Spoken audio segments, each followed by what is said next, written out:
Ano po ba natin ayusin ang messenger na nawawala yung call? Hindi ka na matatawagan, hindi ka na rin makakatawag. Wala pong lumalabas. Pag ganito po ang sira ng messenger nyo, na hindi na kayo natatawagan at hindi na kayo nakatawag, sundan nyo lang itong video na to.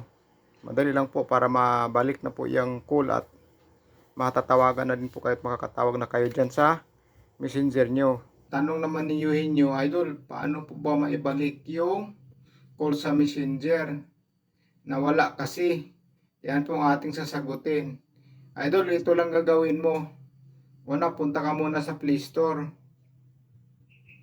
Tapos, type mo yung Messenger. Yan. Pag nakalagay dito update, pindutin mo yung update, idol. I-update mo. Pagkatapos mo ma-update, pag nakalagay na open yan, ibig sabihin updated na yan. Back po tayo. Tapos punta po tayo sa settings. Yan. Punta tayo sa ating apps. Yan, apps. Yan, yung mga application nyo. Hanapin mo yung messenger mo dito. Hanapin mo lang itong mga apps na to. Tapos hanapin mo messenger. Yan. Tapos pindutin mo messenger. Tapos pindutin mo storage. Ito. Tapos may makita ka dito sa baba na clear data at saka clear cache. I-clear data mo lang siya. Baka kasi malaki na ang kinain ng storage yung messenger mo. Matagal na pong hindi nalilinis yan. Kaya napo full storage na yung messenger mo. Kaya hindi ka na makakatanggap ng mga call o hindi ka na makakatawag din sa messenger mo.